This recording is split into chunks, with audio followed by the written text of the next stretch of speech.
자, 뭐, 아니, 진짜. 네네. 감사합니다. 소개받은 강정화입니다. 반갑습니다. 네, 인사드리겠습니다. 야, 이게 단상이 이렇게 높을 줄 몰랐네요. 어, 어제, 아니, 오늘 새벽 3시에 드렸다는 거는, 예, 게으르다는 증빙이기 때문에 너무 죄송하고요. 이 주제로 사실은 강의를 좀 했죠. 그런데 내용을 다르게 맞춰보고 싶은 거였는데, 어, 제가 관심을 갖는 거는 산과 사람의 관계거든요. 나중에 이제 강의 보시면 이해가 좀 되실 건데, 산 좋아하시죠? 근데 요즘에는 산을 진짜 너무 좋아하시는 것 같아요. 뭐, 그냥 어디 옆에 그냥 전방 가듯이 그냥 산을 가시는 것 같아요. 자다가 새벽에 일어나서 오늘 한번 가볼까? 그러면 그냥 전화번 가 있어요. 그리고 또 이상하게 빨리 올라가요. 그냥 금세 간다고 그랬는데 가서 또 사진 찍어서 보내고 뭐 이러는 분들이 많은데, 저는 어때 보입니까? 딱 봐도 상당히 싫어하게 생겼죠.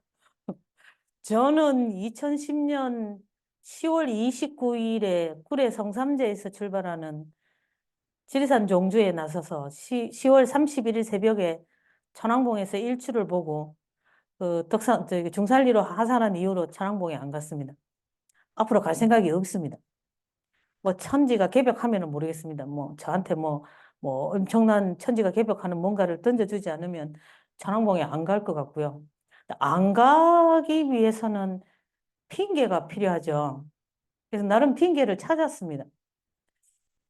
인문학이라는 게 어쨌든 인간의 그 삶의 흔적을 찾아가는 학문인데, 산의 인문학이라고 한다면은, 과연 그러면은 인간 삶의 흔적들이 산의 정상에 있을까라고 생각하면 산의 정상에 있지는 않습니다.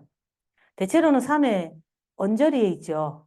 그래서 그걸 언저리 문화라고 표현을 하는데, 우리나라에는 언저리 문화가 지금 공식 용어가 안 됐습니다. 근데 일본은 OM 분카라고 해서 언저리 문화라는 용어가 있거든요. 사전에 올라가 있습니다.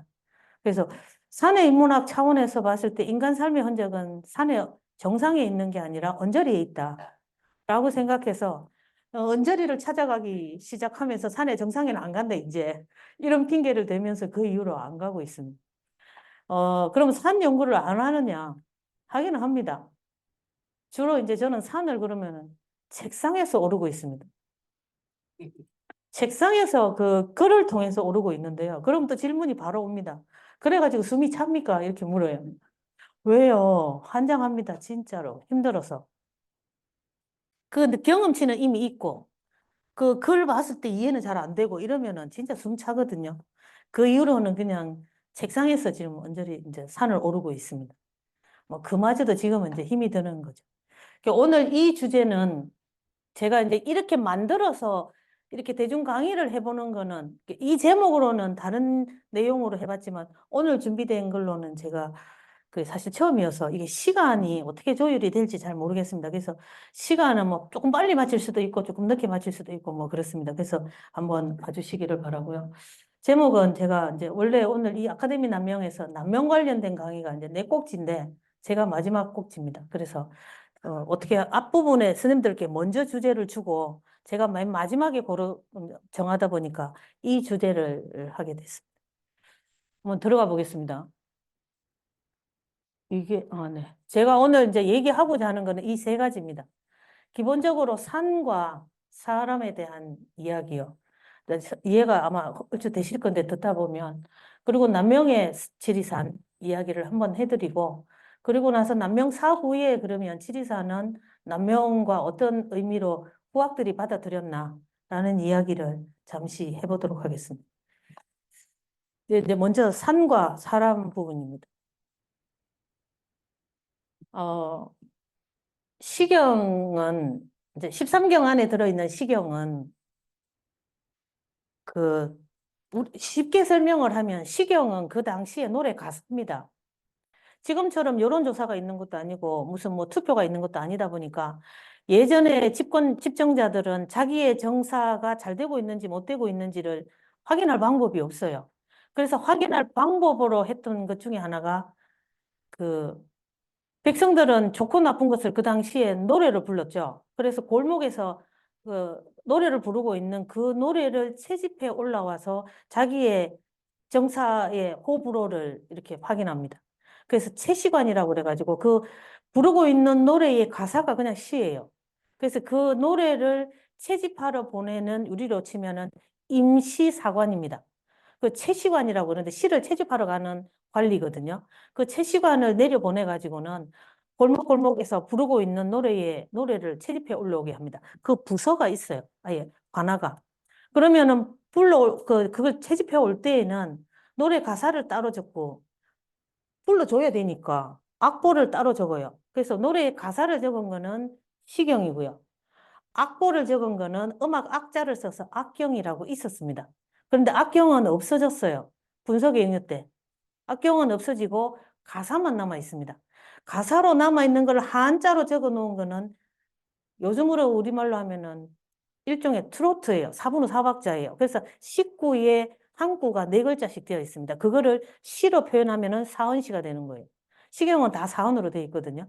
그거를 풍화송 세 분류로 정리를 해놨는데 그 중에서 아 중에서 소화에 보면은 거할이라고 하는 작품이 있습니다.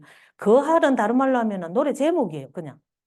그 밑에 적혀 있는 가사가 그 당시에 거할이라고 한문으로 물론 바꿨습니다만 거할이라고 하는 그 노래의 가사 중에 이런 말이 있습니다. 고산앙지 경행행지라는 말이 있습니다. 노래니까 우리가 사랑해 하면은 사분의 사박자가 되면 사랑해 세 구절밖에 안 되니까 뒤에 해 해가지고 한 음조가 빠지겠죠. 그런 것들은 이렇게 똑같은 글자로 해가지고 해석이 없는 거예요. 이런 것들은. 그냥 사랑해와 사랑해 하고 한 박자를 더 빼야 되면은 문자화 하면은 표시가 달라야 되니까. 그걸 나름대로 해놓은 거거든요. 그렇게 했을 때에 고산앙지 경행행지라는 말이 되게 유명합니다. 그래서 해석을 하면은 높은 산을 우르르고 우르를 앙자니까. 그 다음에 경자는 큰 배자하고 똑같고요. 이 행자는 길이라는 뜻입니다. 그래서 큰 길을 행자 따라간다 라는 뜻으로서 고산, 특히 이제 경행보다는 고산 쪽에 많이 포인트를 제가 오늘은 산에 대한 얘기니까 할 건데 고산앙지, 경행행지는 높은 산과 큰 길은 높은 덕을지니 있죠. 높은 덕을지니 큰 인물을 상징하는 용어입니다. 그래서 고산 경행에 네 글자 사자성어가 있습니다. 찾아보시면 큰 덕을 지닌 진짜 큰 사람, 큰 인물을 표현할 때에 저 여덟 글자를 많이 땁니다. 거할 편은 말 그대로 높은 덕을 지닌 큰 인물을 칭송하는 노래입니다. 그랬을 때에 그 고산, 경행이라고 했을 때 이걸 통해서 산과 사람을 이전부터, 이거 지금 춘추시대 이전이잖아요, 시경은. 그 이전부터 이런 의미로 많이 활용을 해왔습니다. 그러면 대표적인 산을 소개해 볼까요? 중국에 태산이 있습니다. 잘 아시겠지만 태산은 세계유산에 들어가 있고요. 그리고 지금 이 높이가 1945m밖에 안 됩니다. 지리산보다 조금 높아요. 지리산보다 조금 높고 원래 태산은 중국의 5악 중에서 동쪽에 있는 동악입니다. 그러면은 동쪽의 동악은 해가 뜨는 곳이고 만물이 소생하는 것을 상징합니다. 동쪽이니까. 그래서 우리가 흔히 알고 있는 태산은 오악 독전입니다. 오악 중에서도 유독 존귀한 존재죠. 그래서 천자가 등극을 하면은 그 태산에 가가지고 봉선제를 지냅니다. 그 봉선이 이거거든요. 봉자는 하늘의 신에게 지내는 제고, 봉제고, 선제는 땅의 신에게 지내는 제입니다. 그래서 그거를 일러서 봉선제라고 합니다. 그래서 태산이 원래 가지고 있는 첫 번째 의미는 천자가 봉선제를 지내던 곳입니다. 산에 올라가서 지내기도 하고 땅 밑에서 지시는 땅에서 지냅니다. 그러면은 그 지금 저기 태산 올라갈 때에 7,700개의 계단은 진시황이 봉선제 지내러 가면서 3일 만에 만들었다는 진짜 우픈 이야기가 들어있는 그 계단입니다. 그랬을 때에 원래 태산의 의미는 그런 의미가 있었는데 누가 봐도 태산은 공자의 산입니다. 그래서 지금 가보면요. 태산은 가보면 꼭대기 가보면은 진짜 이게 산이 아니고 무슨 도시처럼 도심이 하나 되어 있습니다. 왜냐하면 천자들이 올라갔을 때 지 혼자 올라가는 게 아니고 딸려 올라가가지고 지내고 거기 가면 그거 다 건물들이 들어서야 되고요. 깎아서 다 이렇게 만들어내가지고 가보면 이게 산 꼭대기가 맞나 싶을 정도로 엄청나게 평원들이 진짜 있습니다. 이 건물들도 있고요. 그리고 올라갔을 때 그들이 뭐 또 벽에다가 이거 이제 바위 각자라고 그러죠. 정말 이런 여기가 메인입니다. 가보면 세상에서는 역대급으로 수천 명 있었던 이 글씨들 이런 것들이 지금 가서 다 새겨져 있고요. 논어에서 공자가 태산을 말했던 구절, 공자의 학문을 얘기했던 그런 단어들 이 안에 보면 다 있습니다. 그게 공자하고 연결된 거고요. 그리고 어디를 어떻게 해도 태산에 가보면 공자 사당이 있습니다. 그거는 논어에서 공자가 태산을 얘기를 많이 해놨고요. 그리고 맹자라는 책에서 태산을 공자와 연계해서 설명을 하고 있습니다. 이거죠. 많이 들어보셨을 거예요. 동산이 서로. 동산이라고 나중에 보여드리겠습니다. 동산에 올라서는, 공자는 동산에 올라서는 노나라를 작게 여기셨고, 태산이 소천하. 태산에 올라서는 천하를 작게 여기서. 그 호연지기를 표현할 때 흔히 쓰는 얘기입니다. 맹자에 나오는 맹자가 공자를 일컬어서 하는 대표적인 말입니다. 그래서 태산은 공자를 상징하는 의미로 많이 쓰여서 지금 공자 사당이 들어가 있고요. 안에 들어가 보면 만세사표라고 해서 공자를 지칭하는 대표적인 용어죠. 만세사표, 스승의 표상이 되는 인물이다. 라고 해서 사당 안에 이런 것들이 가 있고요. 그 다음에 방금 말씀드렸던 이 구절 등 태산이 소천하 하는 곳 잘 안 보이시죠? 공자 등 태산처 해가지고 지금 가면은 저런 비석들이 있으면서 공자와 태산을 연계시키고 있습니다. 그리고 노나라를 바라보았던 그곳에 첨노대라고 그래가지고 볼첨자 노나라 노자 공자가 올라가서 노나라를 바라봤던 이 대라는 거는 바위 반석을 뜻하거든요. 여기 그래서 첨노대라는 것도 지금 가면 그와 관련된 공자와 관련된 그 각자 하면 뭐 여러 가지가 태산에 쌓여 있습니다. 한국 사람들이 많이 가니까 이정표에 한글도 지금은 다 붙어 있습니다. 가보시면 그냥 이해하는데 아무 문제가 없습니다. 그럼 태산 말고 또 유명한 거 하나 볼까요? 무이산이 있습니다. 중국 복건성에 있고요. 2158m 정도 태산보다 조금 높습니다. 경관은 태산하고는 비교가 안 될 정도로 훌륭합니다. 여기는 추자의 산입니다. 추자가 복건성 출신이고요. 그 다음에 복건성 우계현 출신입니다. 아시죠? 우암송시열이라고 하는 인물. 우암송시열의 그 우자가 저 우자를 씁니다. 이거 허물우자거든요. 초반에 왜 우암이 허물우자를 썼을까? 고해에. 그러면은, 허물을 자기가 짓고 뭐 이런 거 반성하고 하는 이런 걸로 했나? 라고 했는데 나중에 알게 됐죠. 우암은 주자 신봉자입니다. 그러니까 주자의 고향이었던 우계에서 우자를 딴 거예요. 그렇게 해서 우암 송시열입니다. 그래서 무이산은 추자의 산으로 알려져 있는데 이걸 돌아서 굽이 돌아서 이게 9개의 굽이가 있습니다. 그래서 그거를 무이구곡이라고 추자가 얘기를 했습니다. 무이산에 있는 9굽입니다. 그래서 무이구곡이고요. 우리나라의 도산구곡, 덕산구곡, 무슨 구곡 문화는 전부 시작은 추자의 이 무이구곡에서 시작이 됐고요. 한 굽이마다 이렇게 이거 이제 우계입니다. 제가 2006년에 갔을 때 우계예요. 뭐 더럽게 짝이 없고요. 거지가 바글바글 하고요. 그럼에도 불구하고 추자에 대한 추승으로 인해서 가보면 뭐 무의서원 이런 것들도 있고 그 다음에 제일 놀랬던 거는 이거예요. 이 골목이 추자가 7, 8살 때 10살 넘어갈 때까지 서당을 다니던 길이라면서 그걸 보존하고 있었어요. 그러면서 지금은 사람 머리로 인해 가지고 안 보이는데 요 밑에 추자항이라고 하는 그게 하나 세워져 있습니다. 추자가 서당 다니던 골목이라는 뜻이거든요. 추자항이라고 하는 이런 폐방을 세워가지고는 그대로 보존을 하고 있었습니다. 좀 전에 말씀드렸던 무이산입니다. 무이산에 그 구곡을 뗏목을 타고 내려오는데 옛날에 배를 타고 내려왔다면 그 배선자에 논류자 써서 선유거든요. 그 무이산의 그 구곡을 이렇게 뗏목을 타고 내려오면서 추자가 뗏목을 타고 내려오면서 노래를 부른 게 있습니다. 그거를 이제 한자로 옮겨 놓으면 그게 시가 되거든요. 그게 우리가 말하는 무의국어가입니다. 이 무의국어가로 인해서 태계도 도산국어가를 짓고 뭐 율곡도 짓고 지금 한강 정구도 짓고 해가지고 다 지었고요. 남명은 국어가가 없었는데 최석기 교수님이 당신이 만들었어요. 그래서 논문에 발표를 한 그것도 있습니다. 그 하여튼 지금 우리나라의 국어문, 아양 국어문 전부 다 여기서 나와요. 그런데 지금 이거거든요. 무의산은 추자의 산으로 가고 있는데 이게 이제 추자의 어머니인 축부인의 묘소입니다. 추자는 50대 초반에 어머니가 세상을 떠나면서 심여살이를 합니다. 심여살이를 할 때에 요 근처에 지금은 없어졌거든요.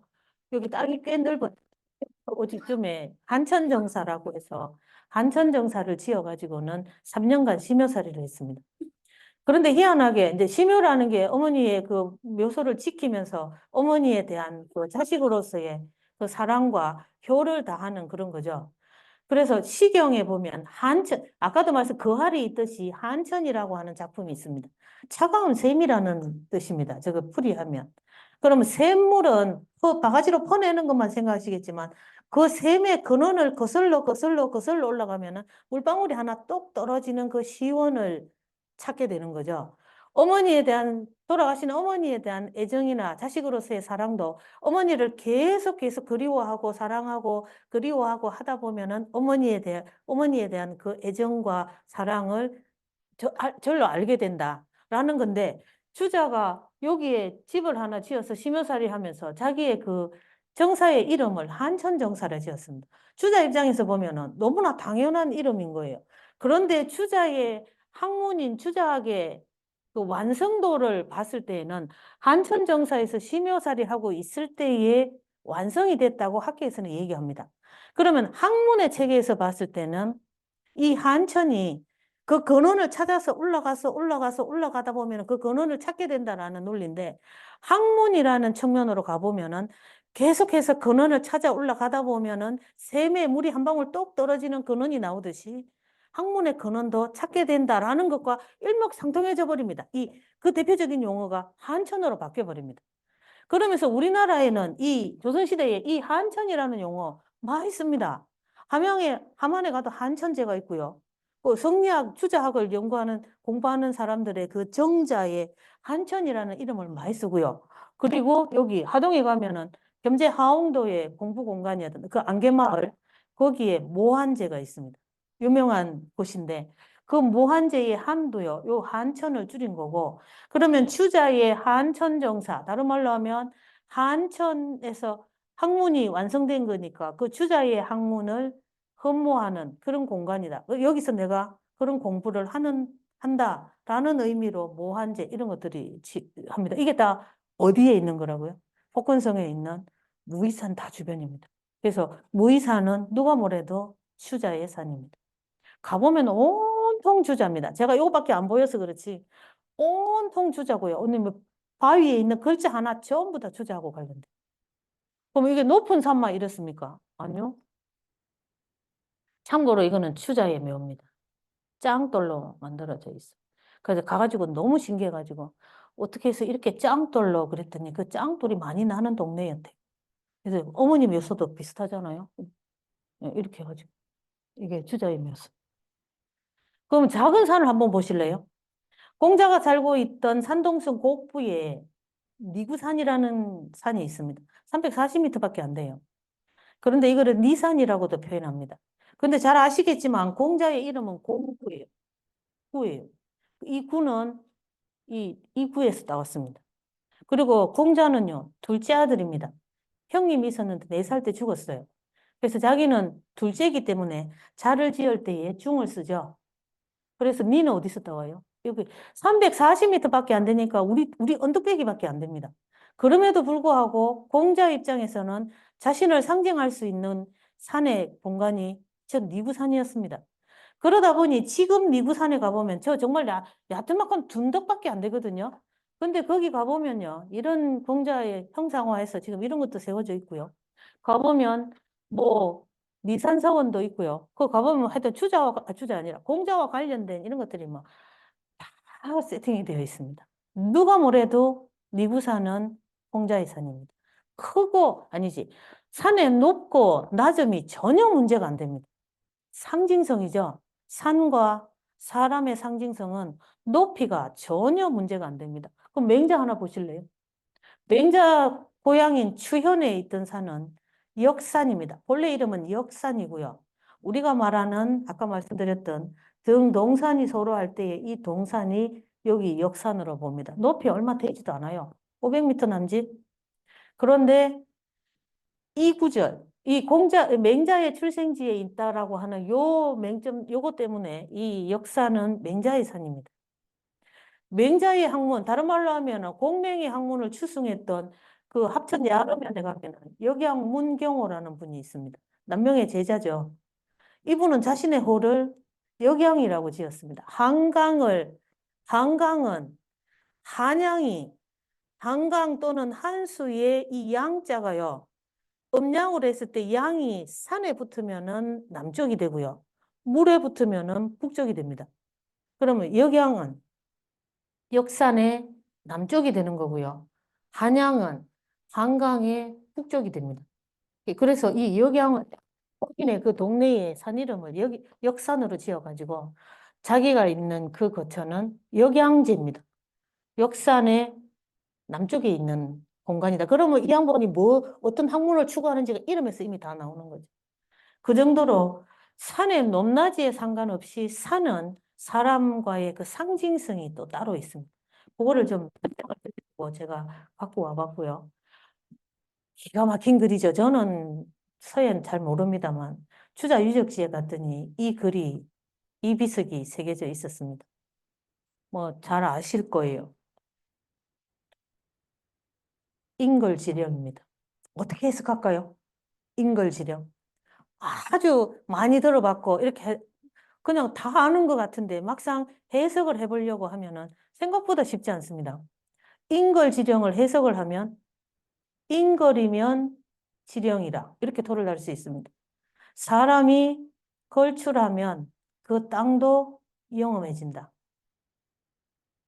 아무리 시골 구석탱이에 있던 조그마한 공간도 그 공간에서 걸출한 사람이 태어나서는 걸출할 수가 없죠.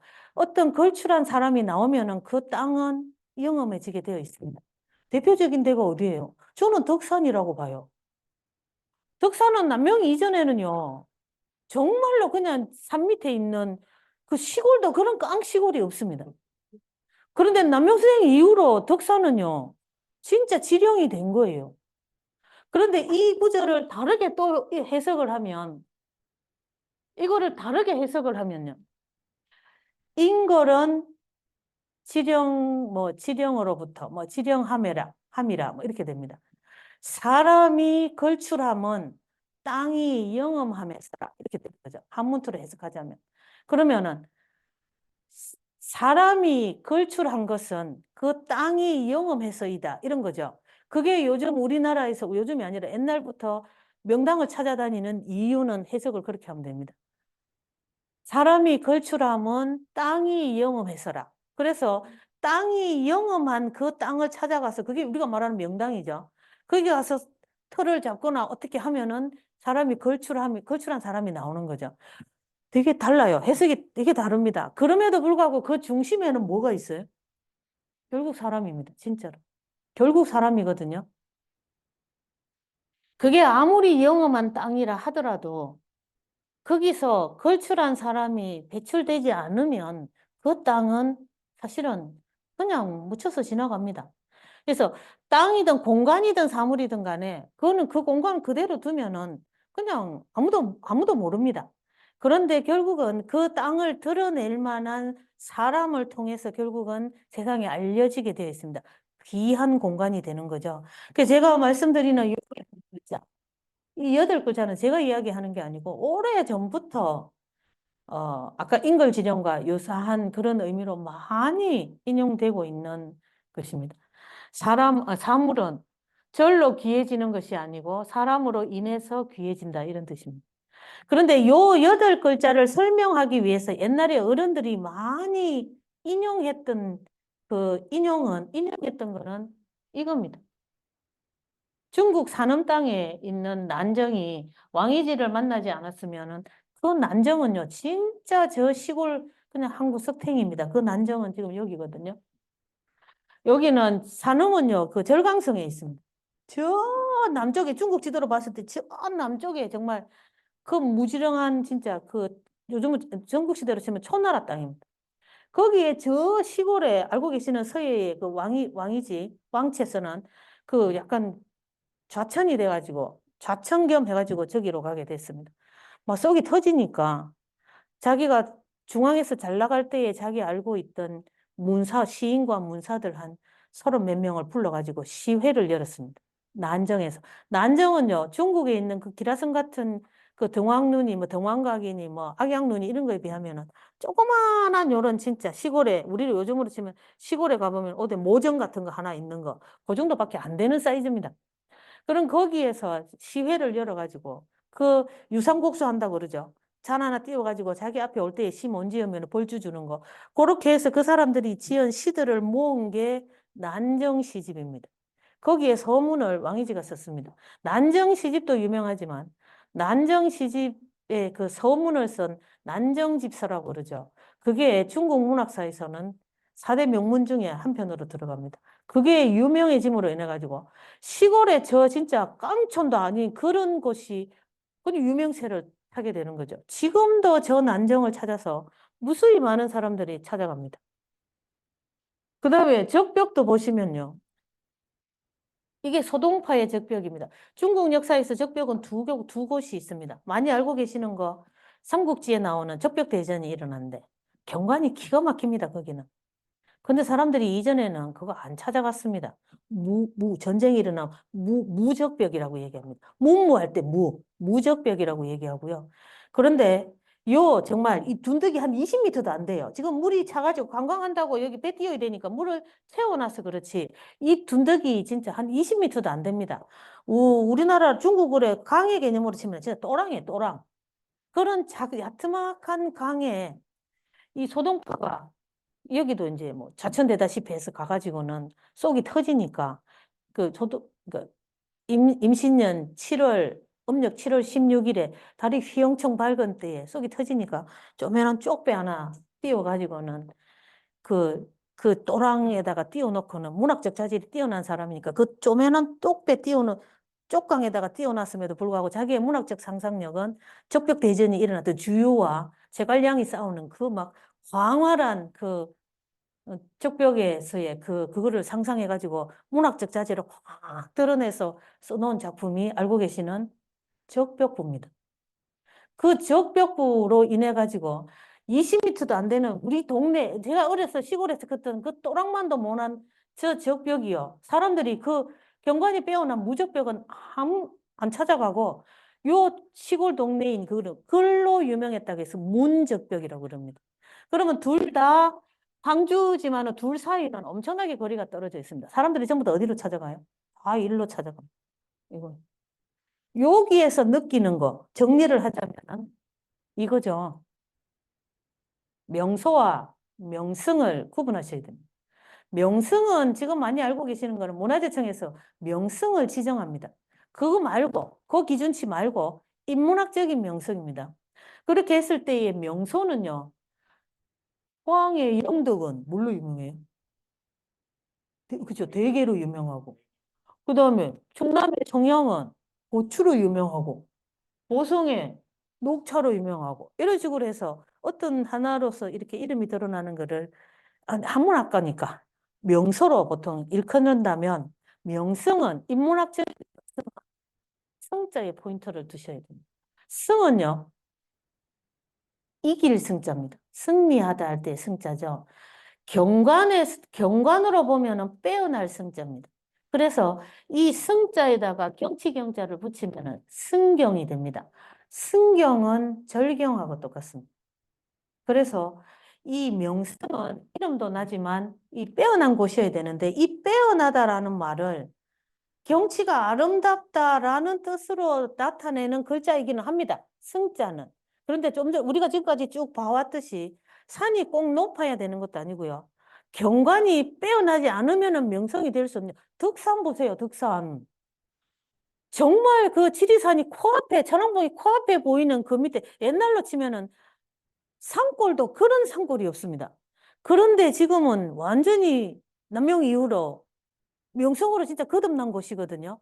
그럴 때의 인문학적인 그 명성은 경관, 일단 장소가 있어야 됩니다. 산이 안 높아도 되고요. 경관이 빼어나지 않아도 되지만 사람이 나오면 됩니다. 그랬을 때 일단 공간이 있어야 되고요. 그리고 반드시 인물이 나와야 됩니다. 난정에 왕이지가 있었고, 적벽에 소동파가 있었고, 소식이 있었고, 덕산에 남명이 있는 것과 같습니다. 그런데 이분들이 글을 남기지를 않았고, 이분들이 후세에 뭔가를 남기지를 않았어요. 그럼 난정집서가 만약에 없었다.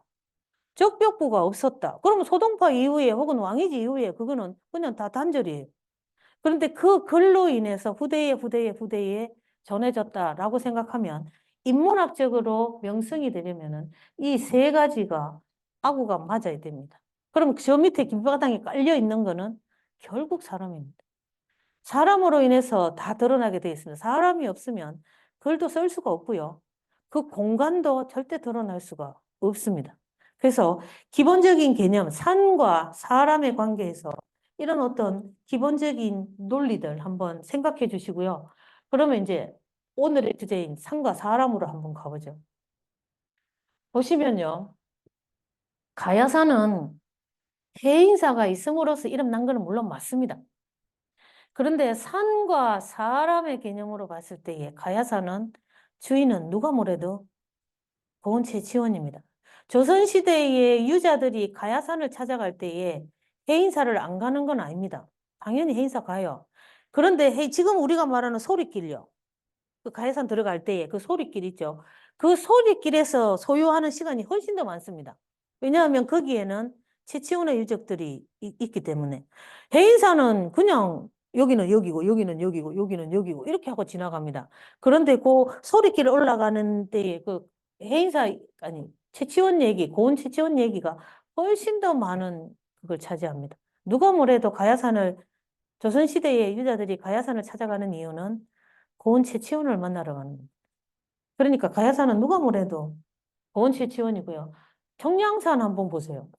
청량산은 본래 불가의 산입니다. 안에 모든 바위나 뭐 봉우리 이름들이 다 불가 쪽이었습니다. 그런데 퇴계가 다 유가 쪽으로 바꿨습니다. 퇴계는요, 청량산을 오가산이라고 했습니다. 나오자에 집가자 써서 오가산이라고 했습니다. 우리말로 해석하면 우리 집안의 산이다 이런 뜻입니다. 그 이후에 퇴계학파의 인물들이 청량산을 다 올라갑니다. 그 사람들은 퇴계를 만나러 가는 거예요. 퇴계학파가 아닌 사람도 올라가면서도 청량산에서 만나는 거는 누가 뭐래도 그냥 퇴계입니다. 청량산은 퇴계의 산입니다. 뭐 주황산은 여원 장영광이가 언거했던 곳이거든요. 뭐 똑같습니다. 그 다음에 덕유산은 갈천 이문 거창에 있잖아요. 갈천 이문의 산으로. 이거는 제가 얘기하는 게 아니고 그렇게 인식이 되어 왔습니다. 그러면은 지리산은 누가 뭐래도 남명의 산입니다. 제 얘기가 아니라 조선시대 사람들이 다 그렇게 인식을 하게 되는 거죠. 그래서 지리산은 남명의 산이고요. 신제 주세붕이라는 분, 연도를 샘물연을 보시면은 퇴계난 남명보다 조금 앞시대 사람입니다. 퇴계가 선배라고 얘기했던 사람입니다. 풍기군수 50세에 풍기군수로 와가지고 이 소백산이 아니라 청량산을 유람합니다.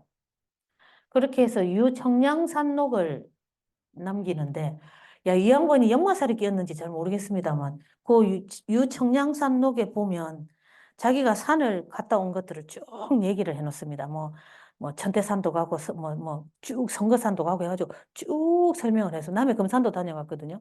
쭉 얘기하면서 그중에 웅축하기로는 지리산만 한 게 없고 아니 그 유람록에 들어있는 거예요. 웅축하기로는 지리산만 한 게 없고 단음하기로는 청량산만 한 게 없고 청절하기로는 금강산만 한 게 없고 기성하기로는 가야산만 한 게 없다. 이렇게 표현해 놨습니다. 이게 뭘 보고 이렇게 표현했을까? 어쨌든 자기가 발로 밟아보고 낸 본인의 개인적인 결론입니다. 그런데 지금 한번 보세요. 한자를 보셔야 됩니다. 이런 경우는. 그럼 이제 이해가 안 되는 부분은 이 웅장하다는 뜻이고 이거 축자는 축적하다는 뜻이고 이거 품고 있다는 뜻이고 그다음에 단하다 이거는 엄하는 엄할 엄자인데 엄정하다 이런 뜻이거든요. 그다음에 청은 맑은 뜻이고 절자는 아까 요 성자하고 똑같습니다. 절경은 이꼴 승경입니다. 그래서 이 절자는 끊을 절자로 알고 계시지만 빼어나다는 뜻이 들어있습니다. 그러니까 성자도 마찬가지고요. 그러면은 금강사는 경관으로 빼어난 곳이기 때문에 맑을 청자에 절자를 쓰고요. 가야사는 기할 기자에다가 성자, 빼어날 성자를 썼습니다. 그러면 주세붕은 신제는 저 단어들을 만들어낼 때에 과연 산이 본래 가지고 있는 그 경관만으로 저런 단어를 만들어냈을까? 한번 생각해 보시면요. 그러면은 주세붕 그 신제가 청량산의 그 청량산 유람록을 1544년에 썼는데 이거는 이해가 돼요. 왜냐면 금강산은 어떻게 해서든 경관으로 빼어났던 곳이니까. 그다음에 여기도 어 그 고은 최시원의 그 삼국사기에 나오는 삶으로 보면은 이 기해할 기자가 들어갈 만해요. 불교 쪽을 생각해도 그렇고. 근데 문제는 여기에요, 여기. 지리산에 뭐를 받기에 웅축이라는 단어를 썼을까? 웅장하면서도 그걸로 다 포괄하고 있는, 포함하고 있는, 보듬고 있는 이런 느낌이 웅축이거든요. 그 다음에 청량산은 단음하다고 그랬습니다. 아주 산이 단아하면서도 음하다, 엄정하다 이런 용어예요. 그럼 이거는 사람과의 관계, 1544년 정도면은 태계가 청량산을 두고서 우리가 알고 있는 태계는 청량산의 산이다라고 하는 그 의미 부여가 확고하게 섰을 때인지는 잘 모르겠습니다. 그 다음에 우리가 생각하는 지리산도 남명이 어쨌든 61세에 들어갔기 때문에 1544년이면 또 다른 의미잖아요. 그럼 그렇다고 해서 남명이 가지고 있는 그런 느낌하고도 다르게 어쨌든 이거를 찾았을까? 이 진짜 미스테리예요. 그런데 더 재밌는 거는 이 기록을 통해 가지고 후대에 이 지리산과 청량산은 선비의 산으로 인식을 합니다. 그 이후의 사람들이. 그런데 가야산과 금강산은 그 일반 문인들이 유람하는 산으로 인식을 합니다. 근데 연대로 보면은 이게 아구가 약간 안 맞는 부분이 위쪽은 있어요. 그럼에도 불구하고 이 산의 그 특징을 하는 이 용어들이 이 산과 사람을 통해서 나오는 게 아닌가라는 생각들을 하게 되는 거죠. 그게 이제 그 재밌는 게 이 기록이에요. 이 기록. 그 인터넷에 가시면은 저 유청량산록 다 있습니다. 그 한번 읽어보시면 꽤 재밌는 그 내용들입니다. 한번 봐주시기를 바라고요. 그러면 이제 우리도 남명과 지리산을 이제 한번 보러 가야 되는 거죠. 그럼 과연 남명과 지리산의 관계를 한번 살펴볼 필요가 있습니다. 남명과 지리산을 보기 전에 그러면은 남명도 마찬가지죠. 남명생도 단순히 우리 인근의 산 중에서 가장 큰 산이기 때문에 지리산으로 정했다. 최종적으로 결론 내린 거는 61세 때예요. 그럼 1561년이거든요. 그러면 그 60이 될 때까지를 계속 다니면서 찾은 건데 다른 산도 가능했는데 왜 굳이 지리산이라고 생각했을 때 남명생이 생각하는 지리산은 어땠을까? 근데 재밌는 거는 남명생이 지리산에 대해서 이렇게 막 그 지리산 유람록이 100편이 넘거든요. 조선시대 그 선비들이 지리산을 오르고 난 다음에 그 산행기를 쓴 게 유람록인데 100편이 넘어요. 그런데 보통은 하면은 들어갈 때에 지리산은 뭐 민족의 영산이고 이러면서 쭉 앞에 개괄을 쭉 하고 자기가 산을 유람을 떠나는 출발하는 이렇게 가는데 남명생은 그게 없어요. 그냥 시작부터 그냥 아예 자기 출발로 가버리거든요. 남명집을 다 뒤져봐도 지리산에 대해서 우리가 일반적인 개념으로 이렇게 설명하는 이런 문구가 없어요. 그럼 도대체 남명이 생각했던 지리산은 뭘까라고 하는 부분도 찾아내야 되는 부분입니다. 근데 그 이전에 민족에게 지리산은 도대체 어떤 느낌일까? 어떤 느낌이었나라고 생각하면요. 우리가 흔히 알고 있듯이 민족의 영산이고 우리 지역의 명산입니다. 이거는 유람록에 그냥 앞에 나와, 앞이거나 뒤에 나와요, 다. 그 다음에 또 하나는 이 아까 그 오악 이야기 말씀드렸죠. 임금 그 국제 나라 국자 제사 제자를 쓰는 거 국제 그 산에 올리는 국가에서 올리는 산제가 있습니다. 그 이제 국제라고 얘기하는데 주로 오악을 중심으로 올리죠. 그러면은 오악이 정해집니다. 그러면 삼국시대 때의 오악이 조선시대 망할 때까지 오악으로 똑같은 산이냐? 아니요. 정치에 따라 가지고 그 오악의 산이 바뀌어요.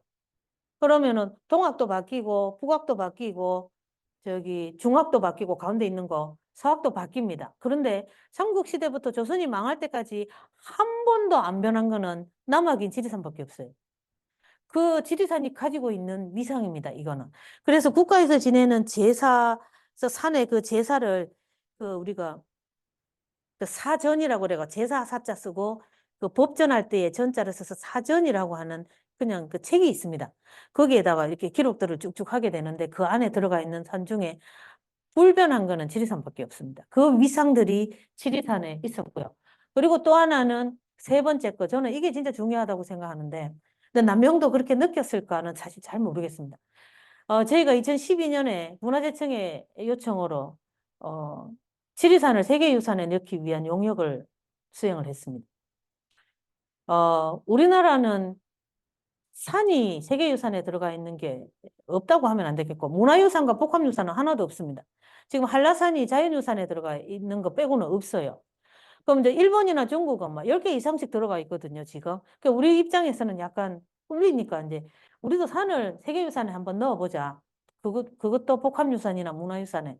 근데 그렇게 되려면 산에 대한 연구 실적들이 있어야 됩니다. 근데 우리나라는 산은 오르는 산이지 연구하는 산이 아닙니다. 생각해 보시면. 그냥 올라가는 산이에요. 이 건강을 위해서. 올라가는 산이지 산이 학지 안으로 들어온 산이 없습니다.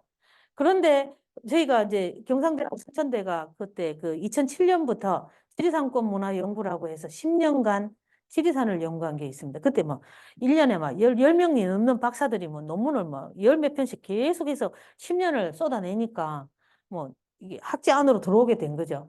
그런데 문화재청에서 봤을 때 산을 세계유산에 넣으려고 하니까 지리산만 한 게 없는데 지리산이 높기를 합니까? 그렇다고 넓기를 합니까? 우리는 넓지만.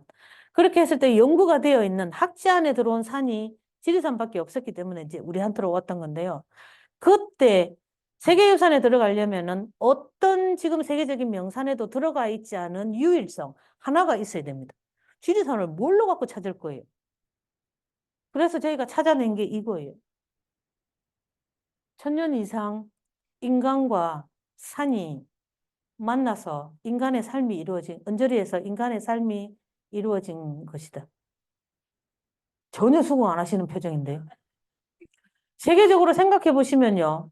산 언저리에 인간의 삶이 있는 산이 없습니다. 우리나라만도 한번 보세요. 없어요. 지금은 상권이 형성돼 가지고 그 산이 산 밑에 지금은 있는 것 같아도 그 역사를 거슬러 올라가 보면 산 밑에는 근접을 안 합니다. 전부 다 동떨어져 가지고 한참 멀리 떨어진 데서 바라보는 산이에요, 이게. 그런데 지리산은 그 밑에 12개의 고을이 있었습니다. 그러니까 인간이 그 밑에 12개의 고을에 있는 고을의 백성들은 지리산은 그냥 자신들의 삶의 먹거리가 있는 산인 거죠. 그게 수천 년 이상 이어져 왔거든요. 그러면 지리산은 그냥 가만히 있어도 그 언저리에 있는 12개 고을의 산의 백성들을 품어주는 어머니와 같은 산이다. 그래서 모산이라는 이름을 붙였습니다, 우리가. 어미 못자 썼어. 그런데 눈 큰 이런 그 코스모죠. 그거 세계유산 그거 심사하는데. 코스모 그쪽 사람들 불러가지고 모산 설명했더니 이해를 전혀 못해요. 이거를 이해를 못해요. 어떻게 산이 인간의 삶하고 수천 년을 저렇게 같이 공존할 수 있느냐. 이해를 못했습니다. 근데 세계유산 그거 등재 신청서 저희가 써가지고 문화재청에 올렸거든요. 지금 어디가 있는지 모르겠습니다. 150 몇 번인가 그럴걸요. 150년 뒤쯤에나 될란가 모르겠어요. 이거요. 이게 지금 지리산이 갖고 있는 가장 큰 특징이고요. 그러다 보니 인간 삶에 근원이 되는 그런 거. 그게 뭘로 증명할 수 있습니까? 우리나라 산은 전부 다 암산이에요. 바위산이거든요. 그런데 지리산은 토산입니다. 아시죠? 빨치산들이 전부 다 어디로 기어 들어간 거? 다 지리산으로 들어갔습니다. 왜요? 지리산에 들어가면 굶어 죽지는 않으니까. 토산이니까. 그런 의미들이 다 인간의 삶과 같이 연결되는 거고요. 맨 밑에 있는 이거는 그 10평 가까이 되는 지리산 유람록에서 거기서 올라갔던 사람들이 전부 다 어떻게 표현해요? 어, 우리 가까이에 있는 산이다. 이렇게 표현을 합니다. 여기 인간의 삶하고 있는 것을 상징하는 부분이고요. 그게 지리산이 가지고 있는 가장 큰 특징 중에 하나고, 그러면은 그거는 보편적인 거고, 사람은 산과의 개인적인 관계가 있을 수 있잖아요. 뭐, 좋아하는 산이 다 다르듯이, 지리산을 올라가는 사람들도 그 올라가는 산을 자기가 받아들일 때에 다 다르게 받아들일 수 있잖아요. 그런 걸로 해서 두 개를 추려보자면은, 추강남효원이라는 사람, 전필적 임종직의 문인입니다. 그는 1487년에 이 기간 동안에 꽤 오랜 기간 동안에 지리산을 올라갔습니다. 그런데 이 양반은 그 처음부터 출발해가 돌아올 때까지 유람록을 하나 썼고, 그런데 천왕봉 올라갔을 때 느낌이 남달랐던 모양입니다. 그래서 유천왕봉기라고 해가지고 한 편을 짧게 더 썼어요. 근데 그 양반이 천왕봉 꼭대기에 올라가가지고 이런 말을 합니다. 이 산에서 나는 거는 정말 구석구석 하나 다 거론해가지고 백성들의 과일로 쓰고 백성들의 약재로 쓰고 산나물 이런 거는 뭐 반찬으로 쓰고 쭉 나옵니다. 쭉 나오다가 하다못해 도토리 냇물조차도 논에대는 물로 쓰고요. 도토리도 흉년이 들었을 때는 쓴다. 그렇다고 해서 이 산이 뭐 니무라 해가지고 뭐 주는 것도 아니잖아요. 그냥 가만히 있음에도 불구하고 그 산은 그 주변에 살고 있는 12고을에 살고 있는 사람들을 에게 이런 모든 것들을 다 품어주는 거죠. 품어주면서 다 내어주고 그걸 다 품어주는 이 모습이 마치 성인의 그 성군이 네가 해라 내가 해라 뭐 이렇게 뛰어다니는 사람은 아니잖아요. 자리만 딱 지키고 있어도 세상이 태평성대로 돌아가는 그 모습하고 똑같다라고 해서 이 남효는 이 지리산을 성인과 같은 산으로 성인과 같이 성인이 백성을 품어주는 산과 똑같다라고 표현했습니다. 근데 아마 추강은 개인적인 어떤 사연으로 인해서 지리산에 품을 본 게 아닐까 그런 생각을 합니다. 그리고 시대를 많이 거슬러 남명 얘기를 해야 되니까 빼고 나 좀 이따 하고요. 시대를 거슬러 오면 일제시대하고 대한제국기 때 오게 되면 나라가 흔들리고 임금이 흔들리니까 천왕봉에 올라가가지고 천왕봉가를 부르는데 서강 안익제는 의령 사람입니다. 아시죠? 안희제, 백사는 안희제 그 집안 사람입니다. 그가 지리산 천왕봉에서 천왕봉가를 부릅니다. 천왕이라고 하는 왕자 때문에 나라가 흔들리고 왕이 흔들리니까 천왕봉을 바라보면서 이런 노래를 짓지 않았을까 싶습니다. 이 천왕봉이라는 것도 비가 오나 눈이 오나 비바람이 불어나 그 자리를 딱 지키고 있는 거죠. 딱 지키고 있는데 대대손손 그 백성들과 나라를 지켜서 지금 이 시대까지 왔는데 이게 흔들리고 임금도 흔들리고 나라도 흔들리니까 저 천왕봉처럼 굳건하게 지켜서 후손들에게 굳건한 나라를 지켜달라라는 거를 천왕봉에 와가지고 노래를 합니다. 다른 산에서는 절대 나올 수가 없습니다. 왜요? 다른 산은 바라보는 산이에요. 인간의 삶과 가장 밀접하게 닿아 있는 산이기 때문에 이런 노래가 가능합니다. 언저리에 그 많은 백성들의 삶이 수천 년 동안 전속되어 온 산이기 때문에 이 노래가 가능한 거거든요. 이거는 지리산에서만 나올 수 있는 의식입니다. 그런 것들. 이런 것들이 지리산에 남명을 일단 빼고 봤을 때에 보편적으로 좀 이렇게 나오는 그런 의미, 형상이라고 본다면 남명을 한번 가보겠습니다. 아시다시피 남명생의 삶은 크게 이 네 가지로 보통 분류를 합니다. 분류를 했을 때 지리산과 관련되는 것은 이 부분이 가장 강하죠. 61세 때 어쨌든 지리산의 품 안으로 들어갔으니까. 그렇지만 기록 속으로 보면은 여기도 놓칠 수는 없죠. 여기도 놓칠 수 없는데 이거를 따로 정리하면 남명의 지리산을 따로 정리를 좀 해보자면요. 기본적으로 가장 많이 알려져 있는 거는 이 부분입니다. 1558년 남명의 생물년은 연도하고 똑같이 간다는 거 아시죠? 1558년이면 그냥 58세입니다. 58세 때 4월에, 음력 4월입니다. 음력 4월이면 우리 7, 8월이니까 우기예요. 장마기예요. 그때인데, 그때 이제 이 지리산 청학동을 찾아갑니다. 지리산 청학동과 지금 삼성궁이 있는 하동 청학동은 다른 곳입니다. 지리산 청학동은 지금 여기 보이는 쌍계사가 있고 여기 불일폭포 있는 이 지역입니다. 거기를 유람하고서 유두리록이라고 하는 작품을 지었습니다. 그 유두리록이 유일하게 남아있는 남명의 유람록입니다. 유산기입니다. 그쪽에 내용들이 많이 있고요.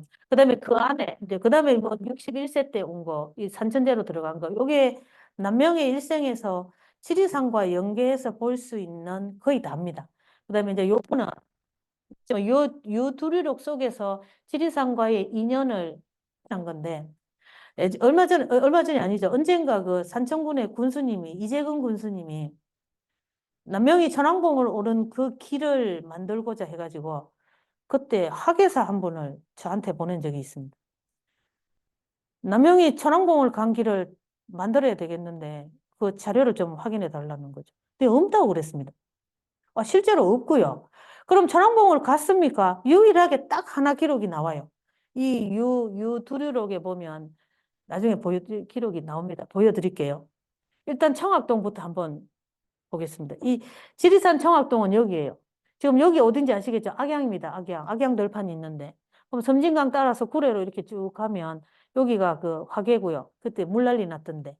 여기가 화계고 그러면 들어가서 여기에 쌍계사 있는데 그럼 그 위쪽에 불일폭포 있는데 여기가 조선시대 오리지널 청학동입니다.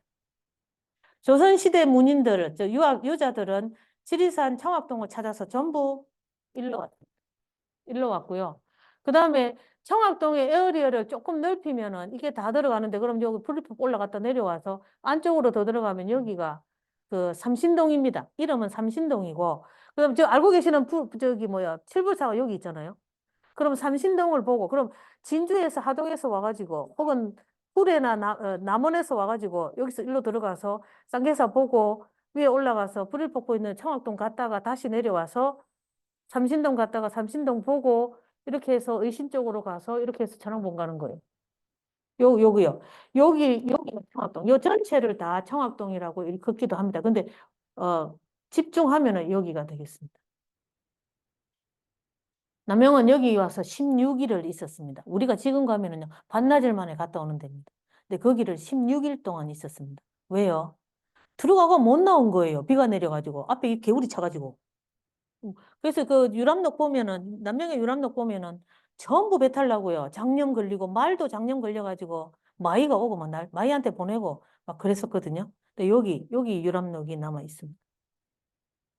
여기를 10며칠 동안 다녀온 거죠. 여기서 출발해가지고, 요렇게 와서 사천에 가서 이따가 쾌제정에서 배 타고 들어가서 가동으로 들어가서 여기 화계에서 내려가지고 불일폭포 갔다가 여기 신흥사 그 삼신동 갔다가 다시 돌아 나와서 옥정을 통해서 이렇게 돌아 나가는 여기 일정입니다. 이게 10 며칠 되는 거죠. 이 유람에서 쌍계성문도 봤습니다. 쌍계성문 이거 어디 있냐고 물으시면 안 돼요. 제가 기록으로 본 것 중에서는 지리산 자락에서 가장 바위에 글자를 새긴 거, 바위 각자 중에서는 가장 오래된 글자입니다.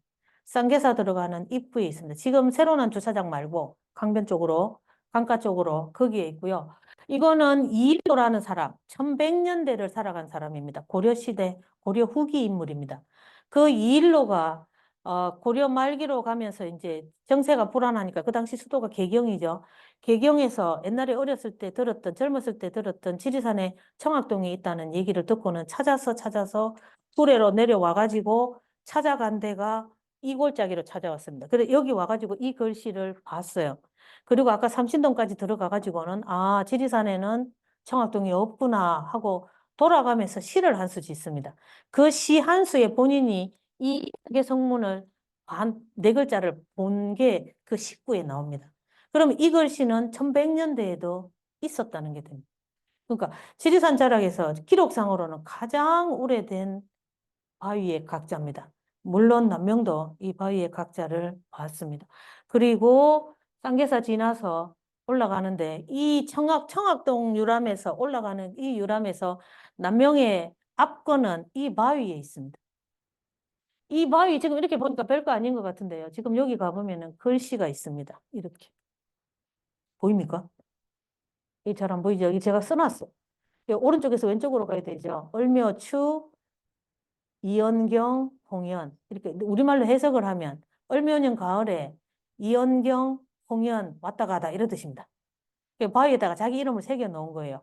남명이 올라갔던 게 1558년이라면 얼묘년은 1555년입니다. 3년 전에 이연경이라는 사람과 홍연이라는 사람이 왔다가 그 바위에 자기 이름을 새겨 놓고 간 거예요.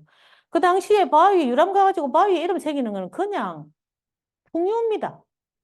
그런데 남명이 이 글씨를 보고는 유람록에서 이렇게 얘기했는데 지리산의 명언 중에 압권입니다.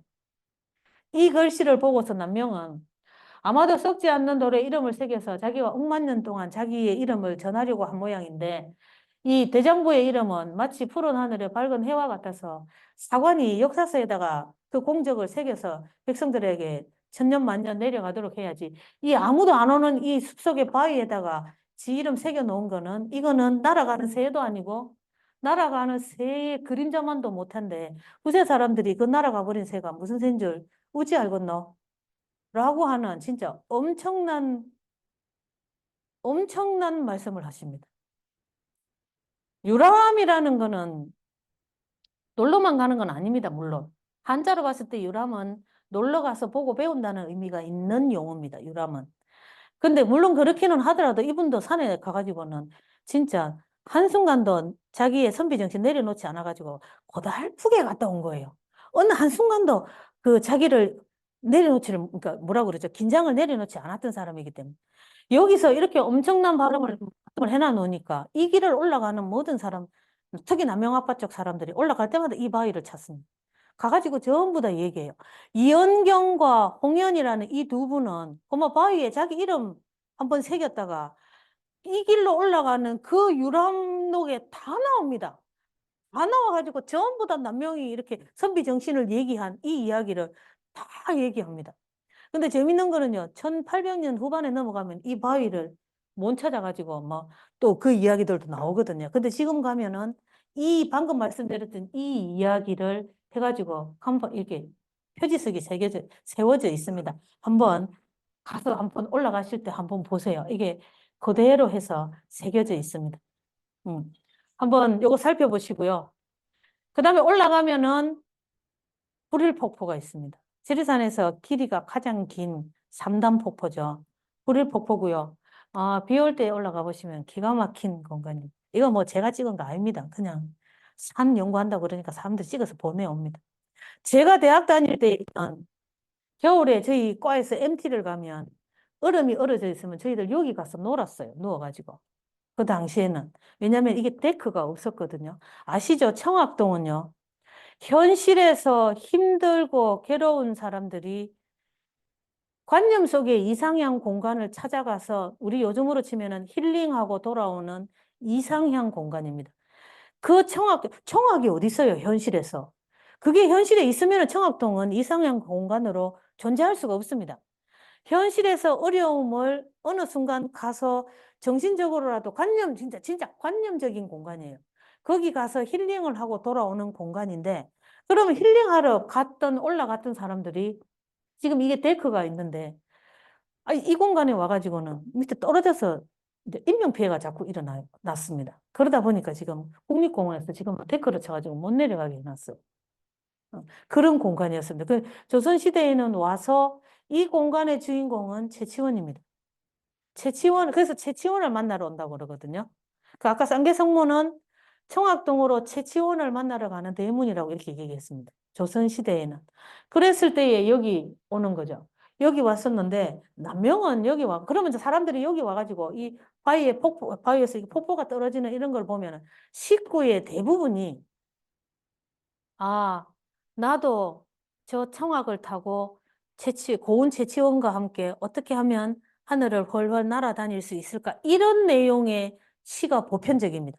그러면은 관념 속의 이상향으로서의 힐링이 그 순간뿐이겠지만 힐링이 되는 공간인 거죠. 그런데 남명은 여기 와가지고 청학동이라는 시를 짓는데 이런 시를 짓습니다. 청학을 안 본 건 아닌데요. 이 양반은 여기 와가지고 이 남명은 물을 봤어요. 물은 위로 올라가는 경우는 없습니다. 물은 어떻게 해도 세상을 따라서 밑으로 밑으로 인간 세상으로 내려오게 되어 있습니다. 첫 구에 있는 학을 보면 하늘로 올라가는 이상향에 대한 이야기라면은 두 번째 구에 있는 물은요, 인간 세상을 향해서 꾸역꾸역 내려오고 있는 그 물을 본 거죠. 그러면 다른 말로 하면 현실에서 어려워서 잠시나마 관념 속에 힐링을 위해서 오는 이 공간에서 이 남명은 그 힐링의 공간이 이상향을 본 게 아니라 거기서 다시 뭘 본 거예요, 결국은? 다시 인간을 보게 되는 거예요. 그래서 이거를 저희가 이제 연구자들은 이렇게 얘기합니다. 자연의 인간화라고 얘기해요. 뒤집으면은 인간의 자연화예요. 현실에서 힘들었던 인간이 자연 속에 들어와가지고 힐링을 받는 거. 인간의 자연화인데, 남명은 여기 와서는 오히려 자연 속에서 인간 세상을 더 생각하는 이런 진짜 역사를 품어내는 사람이 남명입니다. 이게 되게 독특해요. 근데 그 이후에 낭명학파들의 이 공간에 와서는 이런 의식들이 나오게 됩니다. 그 이전에는 힐링 공간, 그러니까 이상향 공간으로서의 청각동을 많이 읊어냈는데 남명은 그러지를 않았던 거죠. 그러니까 남명에게서 있어서의 지리산은 이런 공간이라고 보시면 됩니다. 그 다음에 내려와가지고 아까 말했던 삼신동 공간입니다. 지금 이게 겨울에 찍어가지고 되게 황량한 것 같은데요. 이게 파릇파릇 이 초록이 돋을 때 가보면 기가 막힌 공간이고요. 남명이 지리산 골짜기 중에서 가장 아름답다고 한 골짜기입니다. 그리고 지금 여기가 왕성초등학교 분교가 있는데 요 분교 자리가 그 유람록에 보면은 강하고 여기 요 강하고 바짝 붙어 있어가지고 강가 쪽에 이층 누각이 있었거든요. 그럼 이층 누각에서 이렇게 술자리 펼쳐서 이렇게 바라보면 그 밑에 있는 이 계곡이 다 보이는 공간이고요. 달이 있는 보름날이나 이렇게 되면 정말 밑에 여기 내려가가지고 이 아름다운 공간에 내려가가지고 밤새 안 올라옵니다. 남명도. 그런 정말 아름다운 공간이 여기였습니다. 그래서 여기까지 다 포함해서 청학동으로 해서 남명은 여기서 역시 비가 많이 와가지고 발이 묶여고 한참을 여기 신흥사에서 있다가 나갑니다. 그거 한번 봐주시고요. 첫 번째 이제 지리산 명언 얘기했는데 두 번째 명언 하나 말씀을 드려보겠습니다. 남명의 지리산 명언. 이 많이 들어보셨을 거예요. 간수간산, 간인간세 이 8글자 많이 들어보셨을 겁니다. 물을 보고 산을 보고 그 산수 속에 살다 간 사람을 이제 유람을 통해서 만나고 그리고 그러면 그 사람들이 살다 간 그 세상만을 생각하다가 지나가는 게 아니라 그들의 세상을 통해서 내가 살아가고 있는 우리 세상, 우리 시대를 반추해서 본다. 라고 하는 게 간수간산, 간인간세, 남명의 유명한 지리산 명언 8글자가 되겠습니다. 뭐냐면은요, 한유한. 한유한은 고려시대 때 인물입니다. 고려사에 보면은 몇 줄 나옵니다. 몇 줄 나오는 그 인물인데, 그 유적이 지금 여기 있습니다. 여기가 어디냐면, 이게 섬진강에서 바라보니까 여기 이렇게 되는 건데요. 여기 위치가 어디냐면은, 지금 이 악양 들판 지나가지고 이게 평사리로 들어가는 그 삼거리 있죠. 그 삼거리의 강가 쪽에 가면은 요 바위가 있습니다. 땡겨보면 여기 글씨가 있어요. 이게 모한대거든요. 사모할 모자에 우리가 한유한 할 때 요 한자. 한유한을 흠모하는 바위다라고 하는 건데 악양에 살고 있던 그 어떤 부호가 여기에다가 이제 새긴 건데 이 한요한이 고려 시대 말기에 그 벼슬 하드문이 이제 말기는 원래 위태로운 시대니까 자기가 이제 언거를 해야 되겠다라고 생각해서 찾아온 데가 개경에서 찾아온 데가 지리산을 찾아서 온 데가 여기였습니다. 그런데 남명이 배를 타고 이 화계로 올라가다가 여기 와가지고는 이렇게 된 거죠. 타고 올라가다가 이쪽에 와가지고는 이 바위를 보면서 저기가 한요한이 언거했던 곳이다 라고 얘기하면서 혼탁한 세상을 피해 자기가 물들지 않기 위해서 혼탁한 세상을 피해 언거했던 그 선비 의식 이런 것들을 대표하는 걸로 이 한요한을 얘기하고 있고요. 거기서 조금 더 가면 화계 가기 전에 보면은 이 악양정이 있습니다. 이 악양정도 이 지금 여기가 악양정 전체고 여기는 고직사예요. 여기가 이제 땡겨보면은 악양정이 이렇게 있습니다.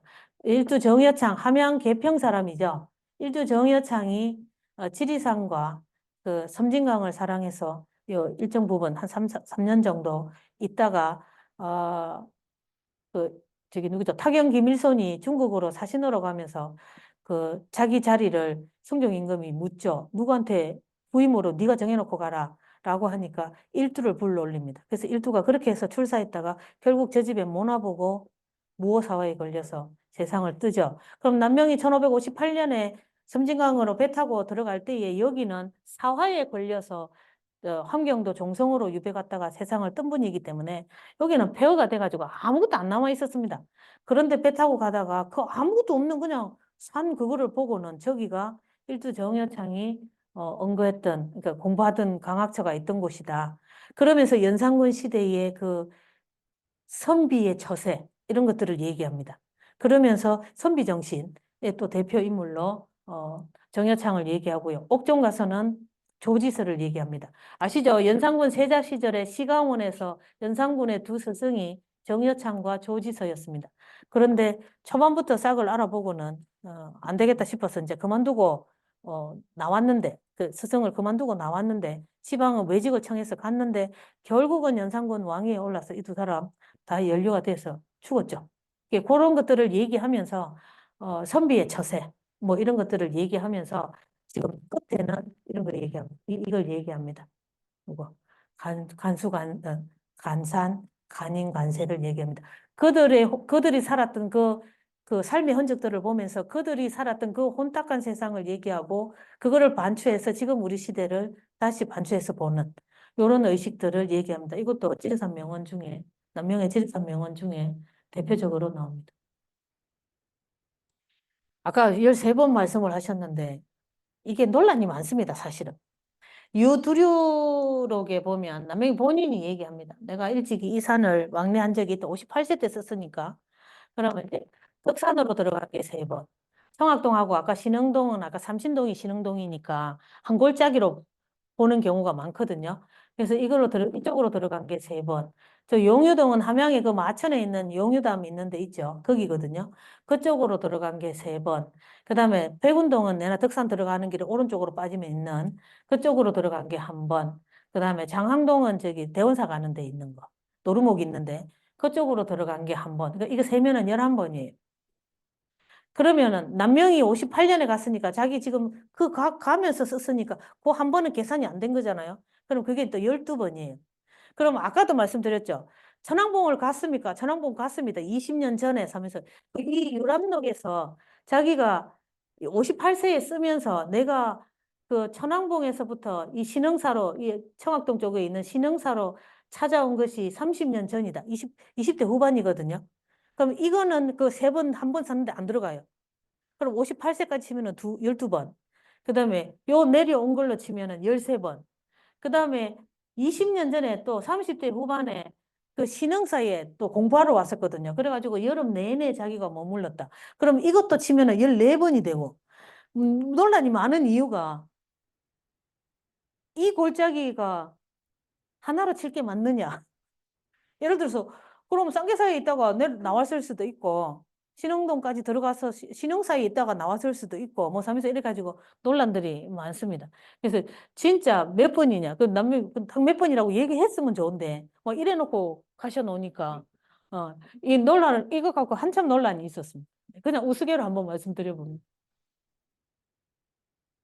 그다음에 이제 알고 아시다시피 이제 지리산하고 최고로 연결될 만한 거는 여기죠. 산천제에 그냥 아예 그냥 뭐 지리산의 품으로 쑥 들어왔습니다. 뭐 이거는 최석기 선생님도 말씀을 좀 하셨고 김경수 박사님도 아마 말씀을 좀 하셨지 싶은데 어쨌든 이 산천제로 61세에 들어와서 세상을 뜨기까지인데 좀 전에도 말씀드렸습니다만 남명집에 지리산을 두고서 지리산이 어쩌고 저쩌고 이렇게 얘기하는 거는 없습니다. 남명집에는. 그런데 남명 지리산과 관련해서 얘기하고 있는 시들은 한 4수 정도 있습니다. 그 4수를 진짜 뽑아보면 왜 61세 때에 여기로 굳이 들어왔느냐라고 하는 거를 이제 이 시에 나타나 있는 거 많이 이제 많이 들어보셨던 시. 그리고 요 주련에 써 있는 그 시입니다. 그 시가 이제 요 시죠. 어쨌든 지리산 천왕봉을 사랑해서 들어온 거다라고 하면서 굳이 이거를 얘기한 거는 요 시 가장 대표적인 거고요. 진짜 어디서 어떻게 봐도 지리산은 다 보입니다. 덕산에서 보면 뭐 누가 그러대요. 화장실에 들어가서 봐도 그, 저기, 위에 들창으로 지리산 천왕봉이 보인다고 얘기할 정도로 어디서 봐도 지리산이 보이죠. 천왕봉이. 제가 요새 드론에 빠져 있거든요. 기가 막힌 건데, 위에서 보니까 확실하게 알 수 있어요. 이게 그냥 평면으로 볼 때와 드론을 띄워보면 확실하게 아는 것 같은데, 여기 서재가 없는 거. 근데 진짜 여기 앉아서 보면 이 또 완전히 다르거든요. 이 지금 산천제에 있는 그, 저기 뭐죠? 밤이니까 이런 모습들이 진짜 어디에서 봐도 보이고 진짜 그 앞에 여기에 정말로 건물이 있었다면 진짜 가려서 진짜 안 보였을 것 같은 그거 아시죠? EBS에 건축탐구인가 하는 그 프로그램 하나 있죠. 그 부부 건축사가 그, 그 하는 그 프로그램 하나 있잖아요. 집 탐구인지 건축 탐구인지. 그 부부 중에 그 남편 건축사가 이제 그 한 글이 하나 신문에 어디 실린 게 하나 봤는데 그 휴가철이 되면은 자기한테 친구들이 어디 꼬불 쳐놓은 그 우리 여행 갈 장소를 하나 음, 건축한다고 온 데 다 돌아다니니까 꼬불 쳐놓은 거 하나 꺼내 달라면서 이렇게 막 요구를 한대요. 그러면 진짜 스스럼없이 산천제를 얘기한답니다. 근데 갔다 오면 다 자기한테 욕을 한대요. 가봤더니 아무것도 없더라는 거지. 가봤더니 집이 크기를 하나. 쪼매난 공간에 집채 쪼매난 거 두 개 있죠. 그렇다고 해서 그 옆에 무슨 뭐 백화점이 있는 것도 아니고 뭐 경관이 그렇다고 해서 뭐 이런 것도 아니고 그냥 여느 시골하고 다를 게 없는데 굳이 그 남쪽까지 가라고 얘기했다면서 뭐 다 보는 갔다 온 사람마다 다 자기한테 그 화를 낸대요. 그래서 하는 얘기가 그거죠. 아는 만큼 보인다. 아는 만큼 보인다. 네가 가서 그것밖에 못 봤으면 그건 그냥 그 정도다. 라고 하고 만다는데 여기도 마찬가지죠. 이 공간 가보면 진짜 얼마 뭐 별거 없잖아요. 그럼에도 불구하고 남영생이 61세 때 지금으로 치면 70대 중반쯤 되는 그 연세에 옛날로 치면은 지금이야 덕산이지만 옛날로 치면 진짜 산골짜기도 그런 산골짜기가 없는 산골짜기인데 그쪽으로 굳이 연고도 없는 분이 들어왔다. 어지간해서는 진짜 할 수 없는 거잖아요. 그럼 뭔가 정말로 뜻이 있어서 들어온 거죠. 그 뜻을 생각을 하면은 저 남사에서 들어올 때부터 이미 척추가 딱 서야 됩니다. 이게 딱 고추 서질 정도로 긴장감이 오는 거고요. 아는 사람이 들어오면은 그렇게 얘기합니다. 남사 들어올 때부터 이미 자기 몸이 약간 경직된다고 얘기하는 분도 있습니다. 그런 분이 있는 반면에 뭐 있다고 나를 거기까지 보냈냐고 하는 사람도 있고. 그러니까 내가 아는 만큼 진짜 보이는 거죠. 어머, 이거요. 한번 잘 봐주시기를 바라고요. 뒤에 가서 조금 설명을 드리겠습니다. 어디서 봐도 정말로 기가 막힌 그런 공간이 됩니다. 이 천왕봉이 어디서도 보이는 이런 겁니다. 그 다음에 그 네 구 중에서 이 제덕산 계정주가 있습니다.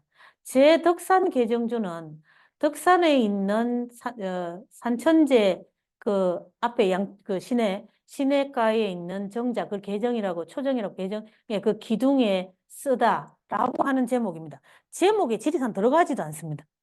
그런데 그 시에 보면 지금 한번 보세요. 이거는 누가 봐도 지리산을 두고서 읊은 시입니다.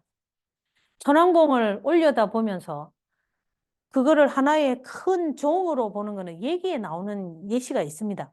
그 교육의 효용에 대해서 얘기하는 학자의 그 교육의 그 효험에 대해서 종으로 표현한 이런 게 있거든요. 얘기해 보면 그거를 끌어온 게 아닌가 싶은데 어쨌든 이 천왕봉을 두고서 읊으십니다. 저 큰 종을 봐라. 저 크게 치지 않으면은 소리가 없다. 그다음에 3, 4구는 해석에 논란이 있습니다만 저는 이렇게 보기 때문에 그냥 가져왔습니다. 어쨌든 그런데 어떻게 하면 저 두류산처럼 하늘이 울어도 울지 않을 수 있을까? 라고 하는 저 구절. 세상을 살아가는 큰 선비로서 아무 때나 나서면 말의 힘이 떨어지고 또 지조도 떨어지고 그렇게 했을 때 정말 나서야 할 때에 한마디만 해도 그 모든 것이 다 포용이 되는 뭐 그런 아주 쉽게 이제 굳이 사례를 하나 들자면 그런 거. 서원이나 이런 데 이제 가보면 체구는 조그만한데 그 딱 그 정조하고 앉아 있는 모습 보면 진짜 태산같이 느껴질 때가 있습니다. 그 느낌요. 그런 느낌을 산을 통해서 보는 거죠. 일단은. 그런 느낌들이 지금 이런 시에서 느껴지는 거죠. 그 다음에 세 번째로 또 하나, 식구 중에 뭐 어쨌든 그 지리산이든 천왕봉이든 포함되는 그런 것들을 찾으려고 하다 보니까 지금 이게 제목은요, 이 우엄입니다. 우엄이라는 거는 그냥 시를 지으려고 용 써가지고 이렇게 한 게 아니라 그냥 직역을 그대로 하자면 우연이 없다 이런 뜻입니다. 그냥 자연스럽게 그냥 시를 지을 때에 특별한 제목 없이 갈 때 보통 우엄 이렇게 많이 씁니다. 제목을. 그렇게 해서 읊은 시인데 내용은요. 엄청나게 묵직합니다. 천왕봉을 바라보고서 저 큰 기둥 같은 높은 산이 하늘 한쪽을 버티고 있다. 잠시도 비가 오나 눈이 오나 뭐 어떤 상황에서도 잠시도 내려놓은 적이 없는데 그런데 그게 억지로 그렇게 하고 있는 게 아니라 너무 자연스럽지 않음이 없다. 라고 하는 정말 어디에서도 한순간도 천왕봉이 내 눈의 시야에서 벗어나지 않는 그곳에 살면서 그 천왕봉을 바라보면서 느낀 시. 어느 한쪽에도 식구 중에 지리산 아무 말이 없습니다. 그럼에도 불구하고 누가 봐도 이거는 지리산 시죠. 그 다음에 이거는 두류라고 하는, 그래도 제목 속에 그나마 두류가 들어가 있는 시입니다. 이것도 한번 보세요. 이게 이제 가장 저는 지리산을 통해서 남명이 추구하고자 하는 의식이 가장 그래도 뚜렷하게 드러나 있는 시는 이게 아닌가 생각을 합니다. 천자 높이나 되는 그런 나의 그 회포는 큰 뜻이거든요.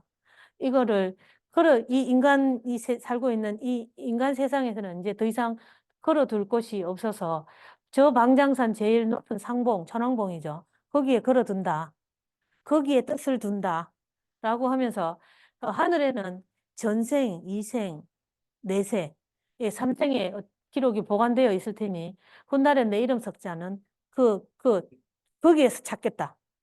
이거는요, 저는 이게 이제 남명의 그 지리산의 품은 뜻이 그나마 가장 뚜렷하게 드러낸 거라고 생각하는데, 요거와 관련해서 설명을 조금 이제 남명의 지리산을 얘기를 좀 접어보자면, 정리를 해보자면, 잘 보시면요. 저는 제가 이해하는 남명이 굳이 덕산에 들어와서 저 천왕봉을 보고 살고자 했던 뜻은 저는 제가 하는 선에서 좀 쉽게 풀이해보자면, 우리 흔한말로 부도의 법칙이라고 얘기합니다.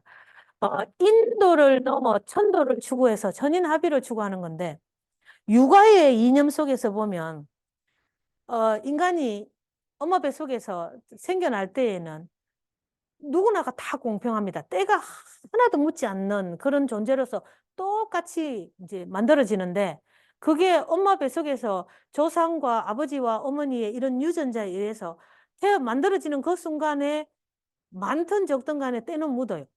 그 유전자에 의해서. 그러면 태어나가지고 공부하는 최종 목적지는 본래의 때가 하나도 묻지 않는 그 상태로 회복하는 것. 그게 복성입니다. 성을 회복하는 것. 그 단계를 공부의 정의로 본다면 인간으로서의 삶을 추구하는 그 상황 속에서 추구하는 도가 인도예요. 그러면 천왕봉에 이걸 바라본다고 생각했을 때에 인간으로서의 내가 추구할 수 있는 최고의 극치는 천왕봉 꼭대기에다가 맞춰 놓는 거죠. 내가 애써서 복성의 순간으로 간다고 생각해서 노력하고 마치 산을 올라가듯이 해서 그 꼭대기까지 올라갔어요. 그 때가 하나도 묻지 않는 그 순간까지 올라갔다고 그럼 내가 다 됐네. 그러면 이제 그만해도 되나? 라고 생각을 하고 고개를 들어봤더니 그 위에 뭐가 있더라? 천도가 있더라. 하늘이 있더라. 그거를 상징적으로 표현해 줄 수 있는 가장 괜찮은 공간이 이거예요. 이거. 근데 그거를 의식만 하고서 사는 삶과 저거를 매번 눈으로 어떻게 돌아서고 어떻게 해도 저게 눈으로 보면서 내가 의식하는 삶은 다릅니다. 집에 가셔가지고 손주나 어린 자식들에게 공부해라, 공부해라 그래봐야 말짱 도루묵입니다. 그래서 나온 게 뭐예요? 멘토와 멘티. 내가 눈으로 볼 수 있으면 이해하기가 좋잖아요. 저 사람의 저런 모습을 닮아야 된다라고 이렇게 딱 제시해 줄 수 있으면 훨씬 다가가기가 수월합니다. 남명도 그 연세에 그렇게 노년에도 불구하고 저는 그렇게 생각하거든요. 그래서 제가 이거를 썼어요. 자기 수양과 제자들에게도 마찬가지고 보여주고자 할 때에 지금의 멘토와 멘티의 그런 교육 스타일을, 방식을 저는 남명흥은 이걸 통해서 이미 제시했다고 생각해요. 그거를 매번 매번 보면서 남명 선생님이 벽에다가 사성인의 그 그림 초상화 그려놓고 아침마다 일어나서 절하고 하는 이런 모습들이 그게 신봉의 개념으로 보면은 진짜 그거는 말이 안 되는 종교의식 같게 느껴지지만 그들의 의식을 내가 담고자 노력하는 마음으로 보면은 충분히 그럴 수 있다고 생각하거든요. 그런데 그거를 그렇게 가는 것도 보다는 요거. 천이 어떤 의식을 저 천왕봉과 그 위에 있는 하늘, 천도 이거를 눈으로 보면서 매일매일 죽을 때까지 추구해 갔다. 이거를 상징적으로 보여주는 데가 이 근데 잘 생각해 보시면 누가 시킨 것도 아니고요. 안 해도 됩니다. 그 노인네가 그 연세에 그 뭐하러 해요? 안 해도 되는 거고요. 그 다음에 그 천인합일의 과정을 겪어갈 때 모든 거는 내 의식대로, 내 주체대로 가고 있는 거. 내가 주체가 되는 그런 삶을 보여주고 있는 이 공간요. 이거는 진짜 남사에서부터 척추에 힘이 딱 들어가줘야 되는 공간입니다. 이건. 근데 이거를 제가 굉장히 쉽게 좀 설명하려고 이렇게 설명하고 가는 건데, 그거를, 어, 좀 이제 형이상학적으로나 좀 어렵게 이해는 하신 분들도 실제로 가보면은 이게 막 몸이 되게 경직된다고 얘기하시는 분들이 꽤 있습니다. 이 공간요. 이 공간은 가셔가지고 그래서 지금 어제도 저희가 덕산 선비문화연구원에서 행사를 하나 했는데, 천왕봉이 진짜 올려다 보이는 그 공간에서 저희도 어제도 다 이 얘기하고 왔거든요. 이런 얘기. 이 공간 한번 가시면은 조금 새롭게 한번 봐주시기를. 남명의 지리산 관련된 거는 여기가 거의 집성된 곳이라고 보시면 됩니다. 그럼 이렇게 해서 남명이 세상을 떴습니다. 그럼 그 이후에 지리산은 도대체 남명과 어떤 관계로 이렇게 인식이 되었을까? 이게 많이 안 가져왔습니다. 조금만 가져왔어요. 감수제 박여량이라고 하는 분이 있습니다. 이분 함양 분입니다. 이분도 재밌습니다. 천왕봉이 많이 올려다 보이는 곳에 본인의 집이 있었습니다.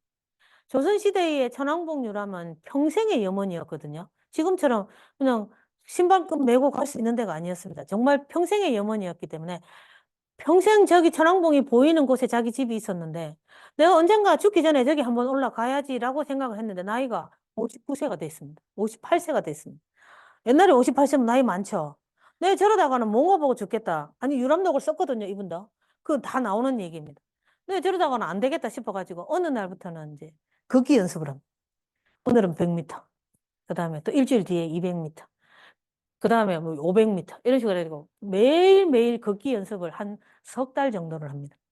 해가지고는 이제 다리에 근력이 생겼다 싶으니까 내 저기를 가야 되겠다고 얘기를 했습니다. 온 집안 사람들이 난리가 났죠. 너희네가 뭐가 들었나부터 시작해가지고 아들 말리고 친구 말리고 제자들이 말리고 절대 안 된다.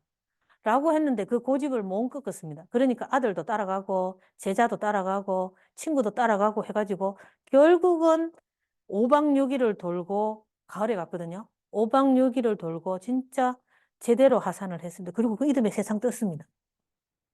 그 정도로 천왕봉 지리산 유람은 염원이었던 분인데 이 양반이 천왕봉 꼭대기에 올라가가지고 이렇게 얘기해요. 쭉 해가지고는 그 덕산 쪽으로 바라보면서 저기 100m쯤 가면은 덕산이라는 고을이 있는데 거기가 남명생이 터잡았던 곳이다. 그러면서 이 천길이나 되는 이 천왕봉 봉우리 위에서 선생의 크게 언둔하신 기상을 상상해 보건대 선생의 그 기상은 이 청길 봉우리 위에 또 청길 봉우리를 바라보는 격이다. 근데 이 박열량은 남명에 무슨 직접 배운 것도 아니고요. 그럼에도 불구하고 그냥 천왕봉 꼭대기에 올라가면은 자연스럽게 그냥 남명이 떠오르는 거죠. 그 사후에 이런 의식들이 나오게 되고요. 그 다음에 용화 하진현이라는 연도를 보셔야 돼요. 예, 이 박예량은 1500년대에서 임진왜란 지나가는 그 이후라면 지금 1700년대, 1800년대에 올라와 있잖아요. 이 양반도 이 덕천서원의 경희당 가가지고도 경희당, 덕천서원의 경희당 가가지고 자연스럽게 뭐를 떠올려요? 천왕봉을 얘기해요. 남명의 그 덕천서원에 가가지고는 이 천왕봉과 함께 세상에 길이길이 살리라. 이게 사람들의 삶 속에서 살아 있으리라라고 이야기를 하고 있고요. 그 다음에 그 더보다 더 뒤시대인 이 하봉수라는 사람은 이 역시 경희당 여기에서 이게 면허각종석의 문인이거든요. 이분도 시를 지으면서 이렇게 얘기해요. 그 덕천서원에 와가지고 자연스럽게 지리산 천왕봉을 거론하면서 남명과 남명을 대하는 듯이 그렇다라고 얘기를 합니다.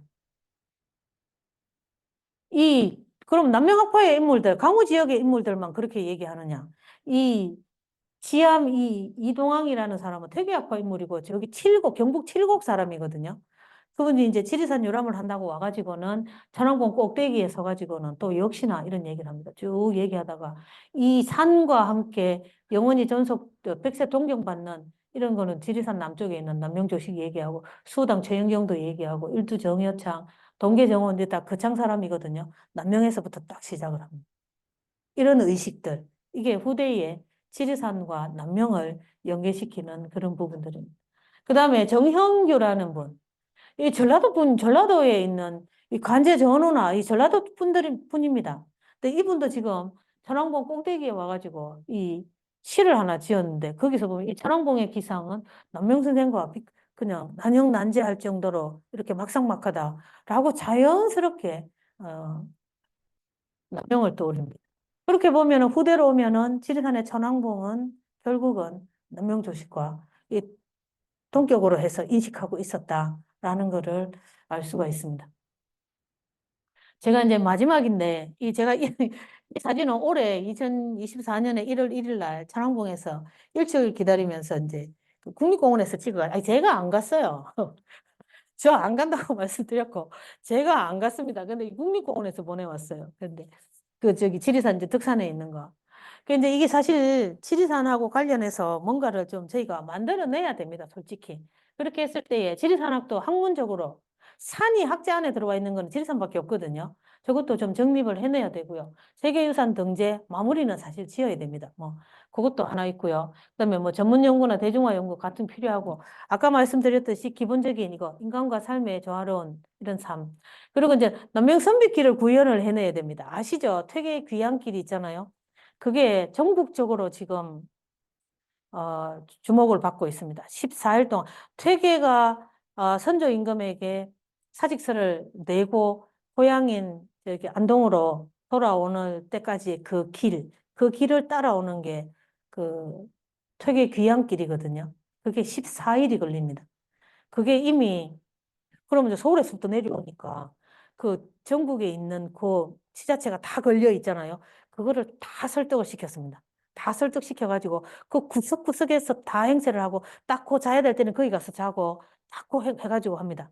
그렇게 해서 매번 다 행사를 해서 오는데 이게 지금 이미 전국적으로 다 명망을 얻었습니다.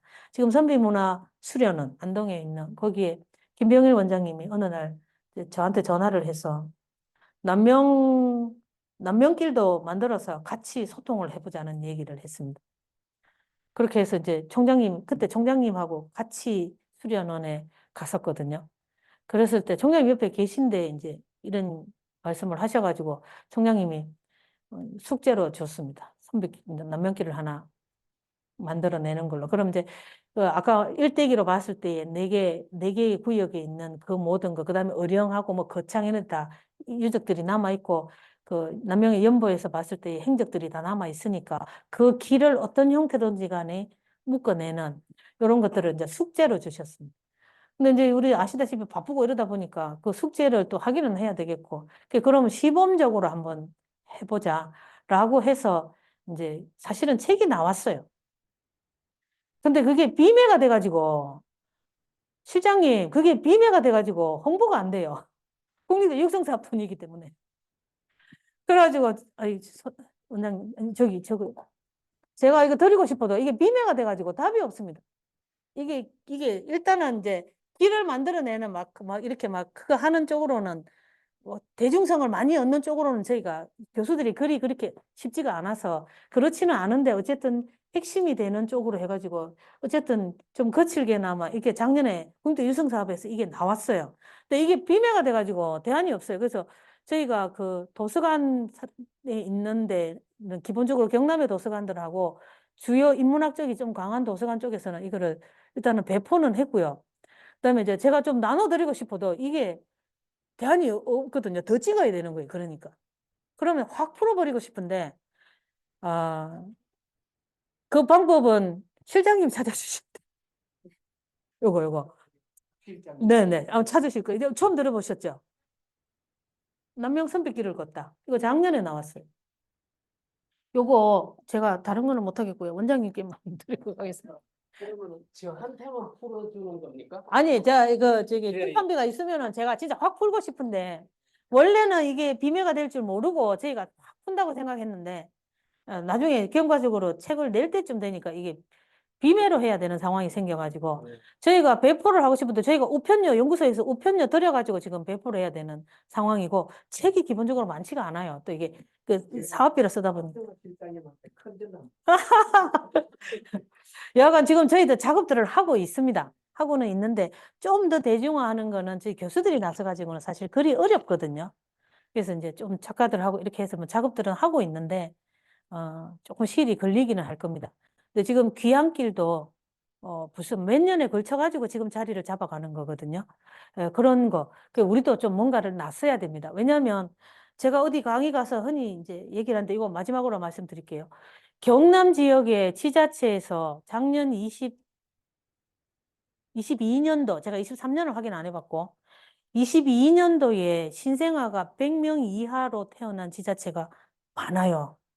산청군도 60 몇 명, 의령은 더 적고요. 합천은 더 적고요. 이런 식으로 해가지고 100명 이하의 신생아가 태어난 지자체가 꽤 됩니다. 그럼 그들은 더 줄 거죠. 좀 있으면 더 줄 거고요. 그들이 성장했다고 해서 우리 지역에 남아있지 않습니다. 다 떠날 거고요. 그러면 지자체가 진짜 없어질 거예요. 근데 정주할 수 있는 공간을 만들어줘야 되면 여기에서 먹거리가 나와야 되거든요. 그게 지역학이고요. 그래서 제가 흔히 그런 얘기들을 많이 하고 갑니다. 진짜 지역학이 세상을 진짜 꿈꾸게 하는 그런 세상이 와야 되는 거고요. 그렇게 했을 때에 남명도, 지리산도 다 진짜 큰 어떤 이슈가 될 수 있습니다. 그런 것들은 어른들이 관심을 가져주셔야 되거든요. 음, 진짜 얼마나 버틸 수 있을지 모르겠습니다. 제가 23년을 다시 신생아 조사를 해볼 건데, 그럴 때마다 진짜 막 머리가 쭈뼛쭈뼛 서거든요. 학교에서 공부하면 뭐합니까? 젊은 친구들이 대학원 와가지고 갈대를 만들어내야 될 거 아니에요. 똑같거든요. 그래서 어른들이 좀 관심을 가져주셔야 되고, 그중에서 특히 이제 남녀과 지리산과 관련한 부분들 좀 눈여겨봐 주셨으면 좋겠습니다. 제가 준비한 건 여기까지입니다. 감사합니다. 네,